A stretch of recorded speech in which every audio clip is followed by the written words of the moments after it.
Grabe na nga talaga yung init ngayon, no? Napakasarap talaga mag-food trip ng masarap na halo-halo. Buti na nga lang nandyan yung haro-haro. Located nga lang pala siya sa may 106 Mayamot, Marcos Highway, Antipolo City. At sa harap nga lang pala siya ng SM Masinag. Kaya kung mapasyal ka nga dito, ay tumawid ka lang, may kita mo na kagad.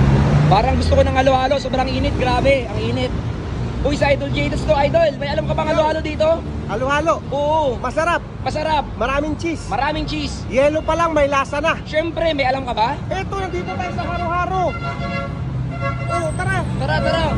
Grabe nga yung flavored ice na ginamit nila dito ay talaga namang nakakatakam na. Meron nga pala sila ditong 12 ingredients gaya ng sweet corn, sweetened gelatin, nata de coco, pinipig, keso, leche flan, minatamis na saging, ice cream at marami pang iba. Habang nilalagay pa nga lang yung ice cream ay parang gusto ko nang agawin at lantakan yung halo-halo. Ito yung mga snacks po namin, ubi cheese lumpia, saka ubi cheese buchi.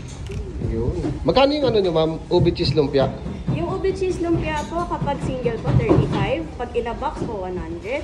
Pagka ubi cheese buchi naman po, pagka single, 15. Pagka in a box po, 85 pesos po. Salamat po. Ito nga guys yung in-order natin, yung mga overload halo-halo nila guys. Tignan nyo naman oh. Ito yung ube.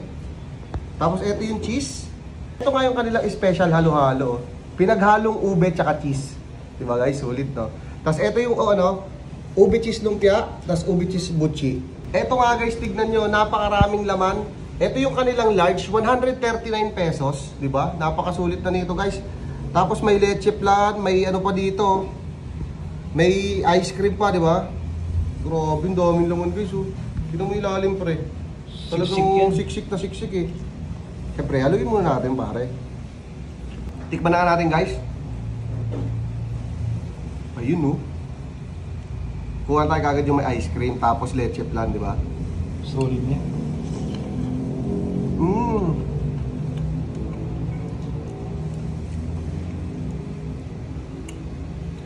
Sarap nito guys. Panalo, tapos aftertaste yung mga mais.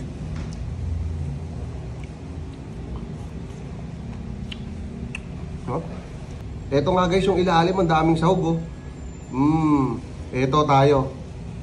Minatamis ang saging. Grabe yan. Yun oh. Grabe, panalo to. Ice cream. Bagay na bagay yung tag-init. Grabe. Ube tsaka cheese. Parang yung sa Jollibee. Diba? Pero ito ube tsaka cheese. Tikman natin.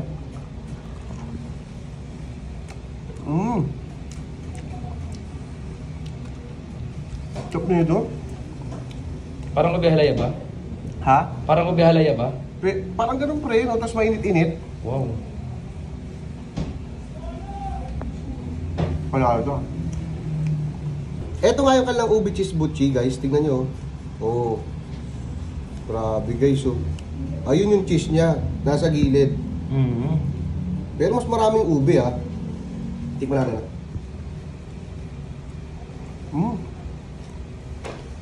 So no? Para mas masarap siya. Sa pamerienda, lalo pag mahilig ka matamis. Ayun no? Ayun, nalasahan ko yung cheese.